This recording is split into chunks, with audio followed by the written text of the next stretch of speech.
তো গাইস আজকে তোমাদেরকে বলবো শর্টস ভিডিও থাম্বনেল কিভাবে বানাবা। এখন কিন্তু শর্টস ভিডিও তো থাম্বনেল লাগানো হয়। দেখো এখানে একটা চ্যানেল, দেখো প্রত্যেকটা শর্ট ভিডিওতে থাম্বনেল লাগানো আছে। তুমিও যদি শর্টস ভিডিও বানাও তাহলে আজকে থেকে তুমিও থাম্বনেল লাগাও। তো ভিডিওটা একটু স্কিপ করো না, চ্যানেলে যারা নতুন আছো সাবস্ক্রাইব করো না। চলো আজকের এই ভিডিওটা শুরু করা যাক। তো গাইস শর্ট ভিডিও থাম্বনেল বানানোর জন্য সর্বপ্রথম তোমাদেরকে চলে আসতে হবে পিক্সেল ল্যাবে। তো প্লে স্টোর থেকে তোমরা সর্বপ্রথম ডাউনলোড করে নাও পিক্সেল ল্যাব। তারপর দেখতে পাচ্ছ পিক্সেল ল্যাবে আমরা ভিতরে ঢুকছি। তো আমি এখানে ক্যান্সেল করে নিচ্ছি। তোমরা যখন পিক্সেল ল্যাব ওপেন করবে তখন এরকম ইন্টারফেস আসবে। দেখো এখানে লেখা আছে নিউ টেক্সট, এটা আমাদেরকে ডিলিট করতে হবে। ডিলিট করবো এখান থেকে। তো চলো নিউ টেক্সটের উপর প্রেস করো আর এটাকে ডিলিট করে নাও। দেখতে পাচ্ছ এটা কিন্তু আমাদের ডিলিট হয়ে গেছে। এখন তোমাদেরকে যেটা করতে হবে, এখানে দেখো আছে থ্রি ডট, ওখানে তোমরা প্রেস করে নাও। ওখানে যখন প্রেস করবো এখানে দেখো আছে ইমেজ সাইজ, তো এখানে তোমরা প্রেস করে নাও। এখানে যখনই প্রেস করবো এখানে দেখো একটা অ্যারো আছে, তো অ্যারোটার উপর তোমরা এখন প্রেস করো। তারপর দেখো এখানে আছে ইউটিউব থাম্বনেল, তো ইউটিউব থাম্বনেলের উপর প্রেস করে নাও। এখানকার সাইজটা দেখতে পাচ্ছ এখানে আছে 1280, এখানে আছে 720। তো গাইস তোমাদেরকে এখানে করতে হবে 720 আর এখানে করতে হবে 1280, মানে উল্টোটা করতে হবে। তো চলো এখানে আমি করে নিচ্ছি 720 আর এখানে করে নেবো আমরা 1280। দেখতে পাচ্ছ উল্টোটা আমরা করে নিলাম, তোমরা উল্টোটা করে নিও। তারপর ওকের ওপর প্রেস করতে দেখতে পাচ্ছ আমাদের শর্টসের সাইজে কিন্তু চলে এসছে। তারপর গাইস এখান থেকে তোমরা একটা যে কোনো একটা কালার নিয়ে নাও, ওখানে প্রেস করে নাও 4 নম্বর অপশনটায়। তারপর দেখো প্রথমে আছে কালার, তো যে কোনো একটা কালার নিয়ে নাও, ধরুন আমি হলুদটা নিয়ে নিলাম। তারপর রাইটের ওপর প্রেস করে নাও।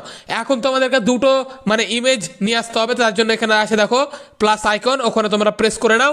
তারপর দেখো নিচ থেকে 2 নম্বর আছে ফ্রম গ্যালারি, তো এখান থেকে ফ্রম গ্যালারির উপর প্রেস করো, তোমার কিন্তু গ্যালারি ওপেন হয়ে যাবে। গ্যালারি থেকে দুটো ফটো এখন আমাদেরকে নিয়ে আসতে হবে। তো চলো ফাটাফাট নিয়ে চলে আসছি। দেখতে পাচ্ছ আর একটা ছবি আমরা নিয়ে চলে আসলাম। ফালতু পার্টটাকে আবার ক্রপ করে নাও। তো দেখতে পাচ্ছ এভাবে ক্রপ করে নিলাম, রাইটের ওপর প্রেস করে নাও, এটাকে ধরে বড় করে নাও আর এইভাবে এটাকে রেখে নাও। দেখতে পাচ্ছ এরকম করে রেখে দিলাম। তারপর এখানে দেখা আছে একটা লেয়ারের অপশন, ওখানে তোমরা প্রেস করো। ওখানে যখন প্রেস করবে এখানে দেখো লকের অপশন আছে এখানে। তো এই লক করলে কি হবে, যখন লক করে নেবা দেখতে পাচ্ছ দুটোই আমি লক করে নিলাম, এটার কিন্তু হটবে না। তোমরা যতই হটাবার চেষ্টা করো, যখন আবার আনলক করবে তখন এটা হটবে। তো সর্বপ্রথম লক করে নিবা, কাজ করতে অনেক সুবিধা হবে।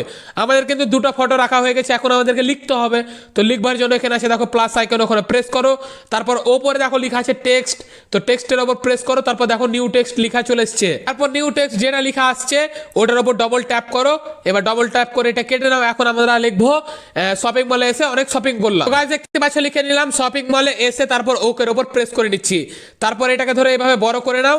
তারপর দেখো এখানে আছে এর অপশন একটা, ওখানে তোমরা প্রেস করো। তারপর এইদিকে স্ক্রল করো।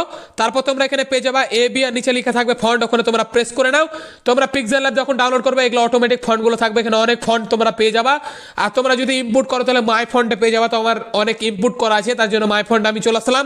তারপর সার্চে ক্লিক করে আমার একটা ফেভারিট ফন্ট আছে, তো এটা আমি নিয়ে নিলাম। তারপর ওকের ওপর প্রেস করে নিচ্ছি। তারপর এই ধারটা এইভাবে ধরে ছোট করে নাও। ছোট করার পর এইভাবে হালকা এইভাবে রোটেট করে নাও। তো রোটেট করবার জন্য এইদিকে স্ক্রল করো। তারপর দেখো এখানে আছে রোটেট, তো দেখো আবার আমি প্রেস করছি, এটা ওটা হটে গেল। তারপর দেখো এইদিকে স্ক্রল করছি। তারপর দেখো এখানে আছে রোটেট, তো রোটেটের ওপর প্রেস করো, এটাকে -2 করে নেবো আমি। দেখতে পাচ্ছ -2 হয়ে গেছে, রাইটের ওপর প্রেস করে নিচ্ছি। তারপর দেখো এখানে আবার সেম তোমরা পেয়ে যাবা কালার, কালারটাকে আমি করে নেবো হলুদ বা এখানে করবো সাদা।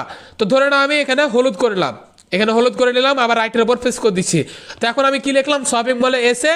তারপর গাইস এখন আবার লিখবো শপিং মলে এসে অনেক শপিং করলাম, জন্য আবার এদিকে স্ক্রল করো। এখন তোমাদেরকে আর লিখতে হবে না, এখানে দেখো আছে কপি, আবার হটে গেল ভাই।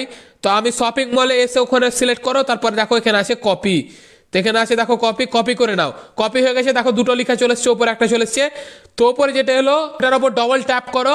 এবার এখানে লিখবো শপিং মলে এসে অনেক অনেক শপিং SHOP করলাম লিখে দিলাম। ওকের ওপর প্রেস করে নিচ্ছি। তারপর এইভাবে বড় করে এভাবে ছোট করে এই জায়গাটা রেখে দিলাম। গাইস দেখতে পাচ্ছ এতটুকু আশা করছি বুঝে গেছো। তারপর এখানে আমাদেরকে যেটা করতে হবে, এদিকে স্ক্রল করো। তারপর গাইস দেখো এখানে আছে স্ট্রোকটাকে এনেবল করে নাও, তাহলে দেখতে ভালো লাগবে দেখো। তারপর আছে শপিং মল, ওখানেও প্লেস করো আর এটার স্ট্রোকটাকেও এনেবল করে নাও। স্ট্রোকটা এনেবল করে নিচ্ছি। দেখতে পাচ্ছ এরকম কিছুটা লাগছে। এবার কালার চেঞ্জ করবো, তার জন্য এইদিকে স্ক্রল করো। তারপর আবার চলে আসো কালারে। এবার কোন কালারটা ভালো লাগছে দেখো তোমরা। তো ধরে নাও আমি এই কালারটা রাখলাম। দেখতে পাচ্ছ এরকম কিছুটা কিন্তু লাগছে। এখনো গাইস অতটা দেখতে কিন্তু ভালো লাগছে না। ভালো লাগবার জন্য আমরা কি করতে হবে, আমাদেরকে দেখো এখানে আছে একটা গোল অপশন, ওখানে তোমরা প্রেস করো। তারপর গাইস দেখো এখানে আছে ড্র, এখানে আছে দেখো ড্র। তো ড্রর ওপর প্রেস করো। তারপর এখানে কালারটা করে নাও কালো, আর পেন্সিল সাইজ যেটা আছে ওটা হালকা এইভাবে বাড়িয়ে নাও। তারপর তোমাদেরকে হাতে করে এখানে ড্র করতে হবে। চলো এইভাবে ড্র করে নাও। তো কিন্তু আমাদের ড্র হয়ে গেছে, তারপর রাইটের ওপর প্রেস করে নাও। দেখতে পাচ্ছ এখন কালো কালারটা কিন্তু ওপরে আছে, লেখাটা আমার ভিতরে আছে। তো এটা ভিতরে কিভাবে নিয়ে যাবা, তার জন্য এখানে যেটা প্রথমে তোমাদেরকে বলেছিলাম লেয়ারের ওপর প্রেস করো। তারপর দেখো এখানে ধারে ধারে ডট ডট আছে, তো ওই ডট ডটটাকে এভাবে চিপে ধরো আর এটাকে নিচে নামিয়ে নাও। দেখতে পাচ্ছ নিচে নামিয়ে নিলাম। দেখতে পাচ্ছ এবার আমাদের লেখা গালা কিন্তু উপরে চলে এলো আর ড্রটা কিন্তু পিছনে চলে গেল। তো দেখতে এখন কিন্তু মোটামুটি ভালো লাগছে, মোটামুটি কি ভাই ভালোই লাগছে। এখন আমাদেরকে অনেক ইমোজি অ্যাড করতে হবে। তো ইমোজি অ্যাড করবার জন্য দেখো আবার চলে যাও প্লাস আইকনে, ফ্রম গ্যালারিতে চলো ইমোজি নিয়ে নিচ্ছে, আমার অনেক ডাউনলোড করা আছে। তো গাইস ধরে না এই লাভটাই নিলাম, তারপর রাইটের ওপর আবার প্রেস করে নিচ্ছি। তো প্রেস করার পর এটাকে হালকা এইভাবে ছোট করে নাও। তো আবার আন্ডু করে নিচ্ছি, আমাদের আলাদা হয়ে গেল। তো এইভাবে ছোট করে নাও, ছোট করার পরে এইভাবে রোটেট করে নাও, এখানে একটা রেখে দাও। তো গাইজ দেখতে পাচ্ছ এখানে একটা রেখে দিলাম। তো গাইজ এইভাবে খুব সহজে তোমরা শর্ট ভিডিওর জন্য থাম্বনেল বানাতে পারবা, দেখতে কিন্তু দারুণ লাগছে। তো এই থাম্বনেলটা আমাদেরকে এক্সপোর্ট করতে হবে, তার জন্য তোমাদেরকে যেটা করতে হবে এখানে আছে দেখো 3 ডট, ওখানে প্রেস করে নাও। তারপর দেখো এখানে আছে এক্সপোর্ট ইমেজ, তো এখানে তোমরা প্রেস করো। তারপর দেখো এখানে আছে একটা 3 ডট, মানে অ্যারো আছে, ওখানে প্রেস করো। তারপর দেখো এখানে আছে আলট্রা, আলট্রার ওপর প্রেস করে নাও। আলট্রার ওপর প্রেস যখনই করবা তখন এখানে দেখো লেখা আছে সেভ টু গ্যালারি, তোমার এই থাম্বনেলটা কিন্তু গ্যালারিতে চলে যাবে। তো গাইস এই ভিডিওটা এই পর্যন্ত ছিল। আই হোপ তোমরা কিভাবে শর্ট ভিডিও থাম্বনেল বানাতে হয় শিখে গেছো। কিছু বলা থাকলে অবশ্যই কমেন্ট করে জানিয়ে দিও। চ্যানেলে যারা নতুন আছে সাবস্ক্রাইবটা করে নিও। আমাকে ফেসবুক আর ইনস্টাগ্রামে ফলো করতে ভুলো না, ওই দুই জায়গায় নতুন নতুন ভিডিও আছে যেটা এই চ্যানেলে আসে না। আর এটা হচ্ছে আমার ব্লগ চ্যানেল, এখানে মিনি ব্লগ আপলোড করি, তো এই চ্যানেল অবশ্যই সাবস্ক্রাইব করে নিও। আর টেলিগ্রামে সবকিছু আপলোড করে দিই, যা যা আমি ভিডিওতে ব্যবহার করি টেলিগ্রামের লিংক ডেসক্রিপশনে আছে। তো টেলিগ্রামে জয়েন হয়ে সব পিএনজি ম্যাটেরিয়ালস গুলো ওখান থেকে ডাউনলোড করে নিও। তো চলো দেখা হচ্ছে নেক্সট ভিডিওতে, ততক্ষণের জন্য গেলাম নেক্সট কন্টেন্ট খুঁজতে।